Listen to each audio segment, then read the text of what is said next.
नमस्कार। Esoteric traveller में आप सभी का स्वागत है। आशा करती हूँ आप और आपका परिवार स्वस्थ और सुरक्षित होंगे और आप अपने साधना मार्ग पे अच्छे से डटे होंगे।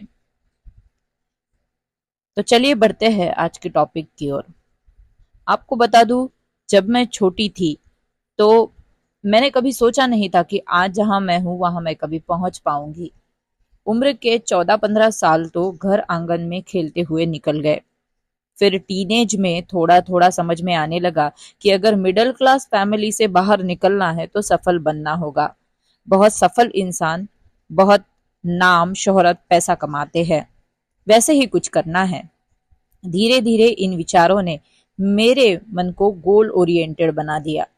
जीवन में अपना खुद का घर हो, मेरा अपना खुद का घर हो, मेरा नाम हो, खूब पैसा हो, बहुत सारी संपत्ति कमाऊं और मम्मी पापा को दिखाओ कि उनकी बेटी कितनी काबिल है और न जाने क्या क्या। इन सारे विचारों के प्रति मेरी पकड़ काफी पक्की थी और मैं पूरी तरह अपनी ऊर्जा उसी दिशा में लगा रही थी। लेकिन फिर एक बिगेस्ट डाउनफॉल आया, मेरी शादी। जी हाँ, मेरे जीवन के मायने ही बदल गए। जो ऊर्जा मैं अपने गोल्स पे लगा रही थी वो पूरी तरह से अनचाहे संघर्षों में लगने लगी। फिर जीवन का रास्ता सक्सेस से मुड़कर घर परिवार पैसा मेंटेनेंस जिम्मेदारियां बच्चे इनमें बदल गया और सारी ऊर्जा जो कि मैं अपने गोल्स में लगाने वाली थी वो सब की सब इन्हीं चीजों में खर्च होने लगी।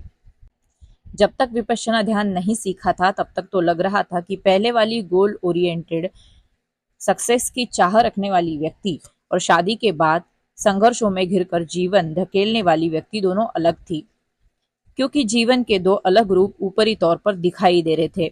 लेकिन बाद में पता चला कि सक्सेस की चाह रखने वाला और घर परिवार की जिम्मेदारियों के झमेले में फंसा हुआ व्यक्ति दोनों ही एक ही रोग के मरीज है, एक ही शिकारी के शिकार है, और वो शिकारी है माया। जब अध्यात्म में आते हैं तब हमें माया का सही अर्थ समझ आता है।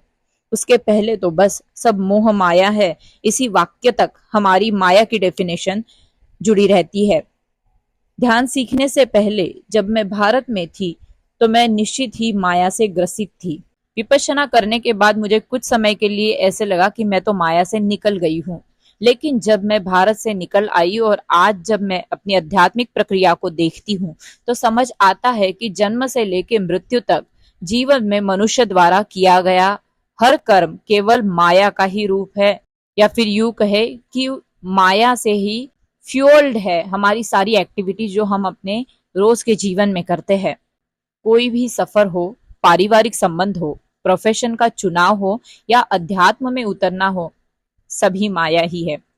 काम वासना पैसा क्रोध मत्सर मोह सब माया के ही क्रिएशन है। जब बुद्ध को एक शिष्य ने पूछा कि क्या पैसा और संपत्ति माया है, नाम और शोहरत माया है, तो वह बताते हैं कि पैसा संपत्ति नाम शोहरत माया नहीं है।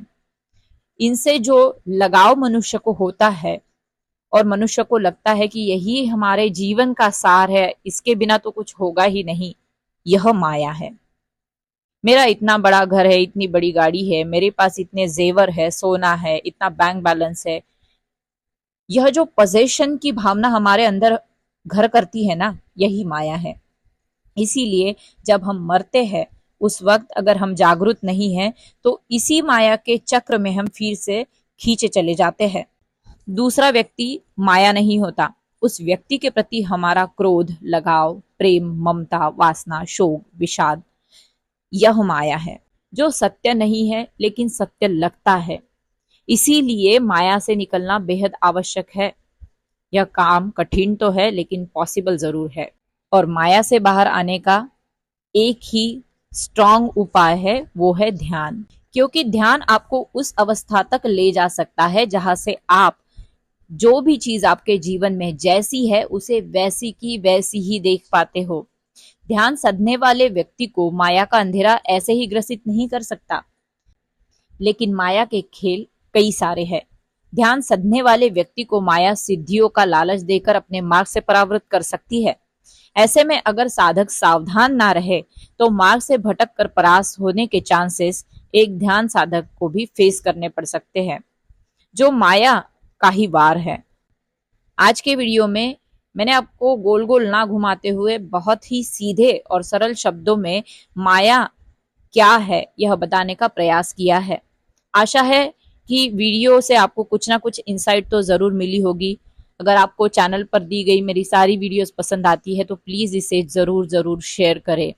मैं देख रही हूँ चैनल के एनालिटिक्स में जो व्यूअर्स का ग्राफ है वो काफी गिरता जा रहा है, और मैं आपसे सभी दर्शकों से चैनल के लिए सपोर्ट मांगना चाहती हूँ। आपकी हर लाइक, हर कमेंट मेरे लिए पर्सनली मायने रखती है।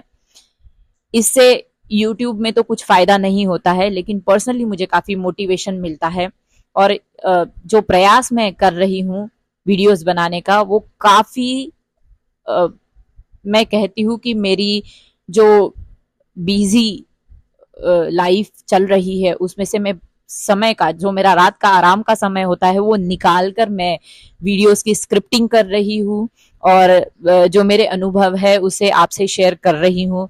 तो जरूर जरूर जरूर चैनल को लाइक करें, शेयर करें, ज्यादा से ज्यादा आपकी प्रतिक्रियाएं दे। अगर आप मुझ तक पर्सनली पहुंचना चाहते हैं तो डिस्क्रिप्शन बॉक्स में दिए गए ईमेल पर आप मुझे संदेश लिख सकते हैं। और बस इतना ही निवेदन मैं आज की वीडियो में आपसे करना चाहूंगी।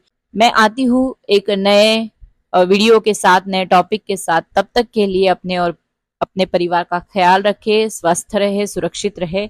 सबका मंगल हो, सबका कल्याण हो।